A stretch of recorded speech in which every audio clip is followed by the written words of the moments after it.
ఇప్పుడు బాగా రాష్ట్రంలో ఒక చర్చ అయితే నడుస్తుందండి. ఏంటంటే చంద్రబాబు నాయుడు గారు టీటీడీ మీద కొన్ని వ్యాఖ్యలు అయితే చేశారు. ఏంటంటే 5,000 ఆలయాలు నిర్మించాలి రాష్ట్ర వ్యాప్తంగా. ఏంటి హిందూ ఏదైతే భావాలు ఉన్నాయో అవి ప్రజల్లోకి తీసుకెళ్ళాలి. 5,000 ఆలయాలు ఆంధ్రప్రదేశ్ మొత్తం మీద నిర్మించాలి. అవసరమైతే రాజధానులు ఎక్కడెక్కడ ఉన్నాయో అన్ని రాజధానుల్లో కూడా ఏంటి దేవాలయాలు అనేది ఖచ్చితంగా ఆలయాలు అనేది నిర్మించాలి. అవసరమైతే దాతల నుంచి సహకారం తీసుకోవాలి. లేదంటే కనుక మనమే కొంచెం ప్రోత్సాహం వేసి మనమే కొంచెం ఖర్చు పెట్టాలి అన్నట్టుగా కొన్ని వ్యాఖ్యలు అయితే చేశారు చంద్రబాబు నాయుడు గారు. ఇక్కడ వరకు ఓకే. ఇప్పుడు దీని మీద షర్మిల గారు కొన్ని వ్యాఖ్యలు చేశారు. షర్మిల గారు చేసిన వ్యాఖ్యల వల్ల జగన్మోహన్ రెడ్డి గారికి లేనిపోయిన ముప్పు వచ్చి పడిందండి. జగన్మోహన్ రెడ్డి గారికి అంటే ఎలా ఉందంటే కావాలని మరి ప్లాన్ చేసుకున్నారా కూటమి ప్రభుత్వం షర్మిల గారు కలిపి ప్లాన్ చేసి జగన్మోహన్ రెడ్డి గారిని ఇరికించాలని ఈ పన్నాగం పన్నారా లేదా ఏంటి ఏదైతే షర్మిల గారు కక్ష లేదా పగ ఏదైతే ఉందో అది తీర్చుకోవడానికి జగన్మోహన్ రెడ్డి గారిని కూడా బలి చేయడానికి తాను సమిధిన బలి అయిపోతుందా అనేది అర్థం కాని పరిస్థితి. మొత్తానికి ఏదైతే ఏంటి ఒక వివరణ అయితే ఇవ్వదలుచుకున్నాను దీని మీద. షర్మిల గారు కావాలని అన్నారా? కొన్ని వ్యాఖ్యలు చేశారు. ఆవిడ ఎందుకు చేశారు ఏంటి ఆవిడ అన్న వ్యాఖ్యలు నేను చూపిస్తాను. ఇది జగన్మోహన్ రెడ్డి గారికి ఎంత అపవాదం తెచ్చిపెడుతుంది, జగన్మోహన్ రెడ్డి గారికి ఎంత చెడ్డ పేరు తీసుకొస్తుందో నేను ఇప్పుడు మీకు వివరించదలుచుకున్నాను. కాబట్టి దీని మీద వివరణ చెప్పాలనుకున్నాను. ఫస్ట్ నేను వివరణ ఇచ్చే ముందు నాదో రిక్వెస్ట్ ఉందండి, లైక్ చేయండి. నిజాలేంటని రాష్ట్ర ప్రజలకు తెలియాలా. జగన్మోహన్ రెడ్డి గారి ఉద్దేశం ఏంటి, షర్మిల గారి ఉద్దేశం ఏంటి, షర్మిల గారిని ఎలా వాడుకున్నారు, ఇప్పుడు ఎలా యూటర్న్ తీసుకున్నారు, షర్మిల వల్ల జగన్మోహన్ రెడ్డి గారికి ఎంత ముప్పు వాటిల్లబోతుంది అనేది నేను ఎక్స్ప్లెయిన్ చేయబోతున్నాను. ఫస్ట్ ఏదైనా లైక్ చేయండి. లైక్ చేస్తే నాకు మోటివేషన్ ఉంటుంది, ఈ ఇన్ఫర్మేషన్ ఎక్కువ మందికి షేర్ అవుతుంది, నిజాలంటే తెలుస్తాయి. అలాగే కొత్తగా మన ఛానల్ చూస్తే పక్కాగా సబ్స్క్రైబ్ చేయండి. మీ అమూల్యమైన అభిప్రాయాన్ని కామెంట్ రూపంలో తెలియజేయండి.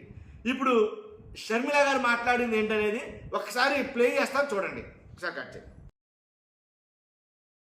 చంద్రబాబు గారు తిరుపతిలో 5,000 గుడులు దళిత కాలనీలలో టీటీడీకి సంబంధించి 5,000 గుడులను కట్టిస్తాము అని చెప్పడం జరిగింది. దీన్ని కాంగ్రెస్ పార్టీ తీవ్రంగా వ్యతిరేకిస్తుంది. చంద్రబాబు గారు ఆర్ఎస్ఎస్ కి ఎందుకు ఇంత మద్దతు ఇస్తున్నారో, బీజేపీ సిద్ధాంతాన్ని ఎందుకు నెత్తినెత్తుకుంటున్నారో ప్రజలకు సమాధానం చెప్పాల్సిన అవసరం ఉంది. బీజేపీ పార్టీ ఒక మతతత్వ పార్టీ. మతం పేరుతో చిచ్చు పెట్టాలి, ఆ మంటలో చలి దాచుకోవాలి. ఇదే బీజేపీకి తెలిసిన రాజకీయం. అలాంటి బీజేపీకి చంద్రబాబు గారు మద్దతు ఇచ్చారు. ఈ రోజు బీజేపీ పార్టీ అధికారంలో ఉంది అంటే చంద్రబాబు గారు ఇచ్చిన మద్దతు వల్లే బీజేపీ అధికారంలో ఉంది. మొన్న కూడా చూసాము, ఈ ఆర్ఎస్ఎస్ సిద్ధాంతం మతము కులము పేరుతో ఈ రైటిస్ట్ విధానాన్ని కాంగ్రెస్ పార్టీ వ్యతిరేకించింది.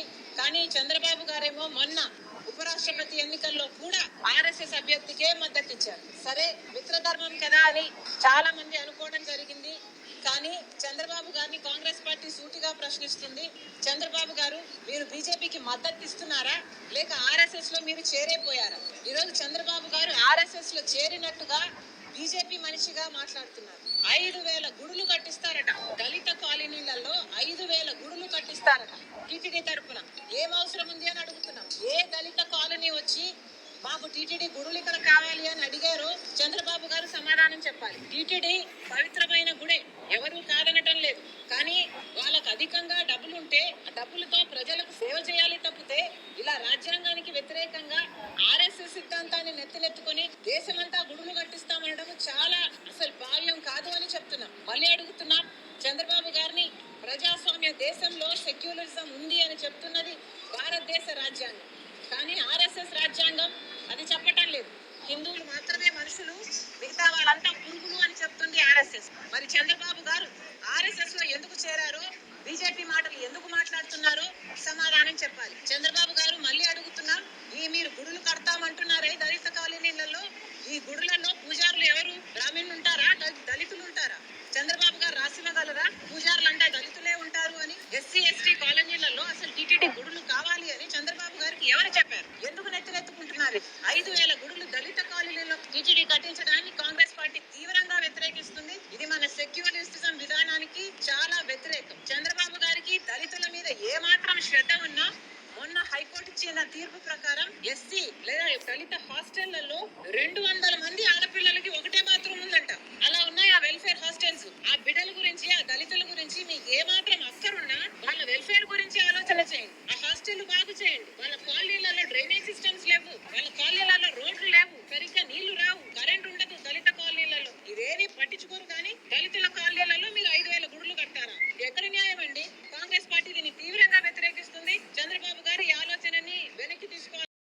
విన్నారుగా, చూశారుగా షర్మిల గారు ఏం మాట్లాడారు. కాబట్టి ఇదండి షర్మిల గారు మాట్లాడిన వ్యాఖ్యలు చూశారు కదా. ఇప్పుడు టీటీడీ దేవాలయాలు అనేది ఎప్పుడు ఉండేదే అండి, ఎంత ప్రశస్తమైందో ఏంటో మనకందరికీ తెలుసు.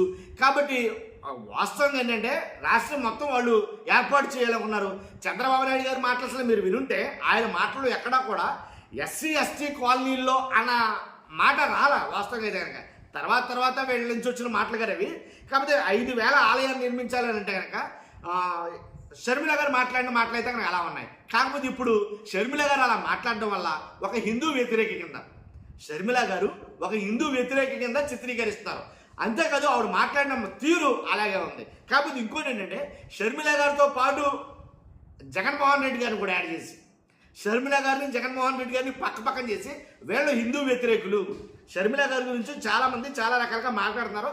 జగన్ గారి గురించి కూడా కొన్ని వ్యాఖ్యలు చేస్తున్నారు. ఒకసారి ఎవరెవరు చేశారో ఒకసారి చూద్దాం. మరి ముఖ్యంగా ఆర్ఎస్ఎస్ హిందూ సంఘాలు చాలా ఆగ్రహం అయితే వ్యక్తం చేస్తున్నాయి. వైఎస్ షర్మిల హిందువులకు క్షమాపణ చెప్పాలి, లేకుంటే నీకు నీ అన్నయ్యకు పట్టిన గతే పడుతుంది. నీ అన్నయ్యకు పట్టిన గతే ఏంటండి, మధ్యలో ఆయన ఏం చేశాడు అసలు? జగన్మోహన్ రెడ్డి గారికి దీనికి సంబంధం ఏంటి? షర్మిల గారు మాట్లాడిన వ్యాఖ్యలకి జగన్మోహన్ రెడ్డి గారికి సంబంధం ఏంటి? తర్వాత ఇంకోటి ఏంటంటే ఈ మాట అన్నది అనలిస్ట్ మధుసూదన్ రావు అండి, తెలుసు కదా మీకు చాలా మందికి.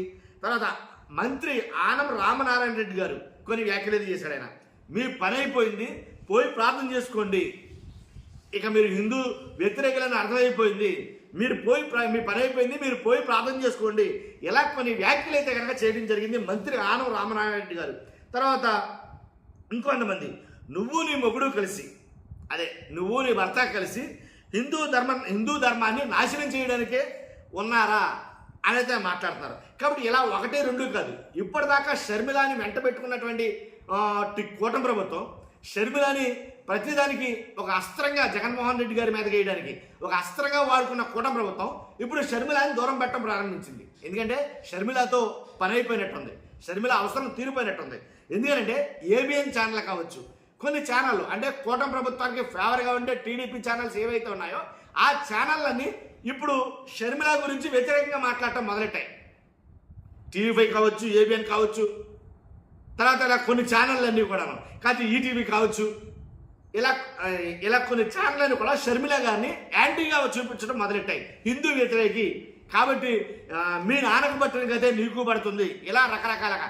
ఏంటి నీ అబ్బా సొమ్ము ఏమన్నా పెడుతున్నావా? 5,000 దేవాలయాలు ఆలయాలు మేము కట్టించుకుంటామంటే నీకేం నొప్పి? 5,000 కాకపోతే 50,000 గుళ్ళు కట్టిస్తాం, నీకేంటి బాధ? ఇలా ఒక్కడు కాదు, ఇద్దరు కాదు, చాలామంది బీజేపీలో అయితే కనుక మన మామూలు కాదేగా మాట మోగిపోతున్నాయి వీడియోతో. కాబట్టి షర్మిల మాట్లాడిన మాటలు దాని ఎఫెక్ట్, దాని ప్రభావం జగన్ గారి మీదే పడిందని చెప్తాను నేను 100%. ఎందుకంటే షర్మిల గారితో పాటు జగన్ గారిని యాడ్ చేసి మరీ తిడుతున్నారు. నువ్వు నీ అన్నయ్య మరి కావాలని దీన్ని ఇలా ప్రొటెక్ట్ చేశారా, లేకపోతే షర్మిల గారు వీళ్ళందరూ కలిసి ముందే ప్లాన్ చేసుకున్నారా? ఈ రకంగా వెళ్తే ఈ రకంగా జరుగుతుంది ఇది, కాబట్టి అప్పుడు మెయిన్ అతని దగ్గరికి వెళ్తుంది అని ఏమన్నా ముందే ప్లాన్ చేసుకున్నారా అని అర్థం కాల. ఇప్పుడు షర్మిల గారు వ్యక్తిగతం వేరు, షర్మిల గారు పార్టీ పెట్టారు, షర్మిల గారు ఆవిడ తంటారు, ఆవిడ పెడతారు, కాంగ్రెస్లో చేరారు.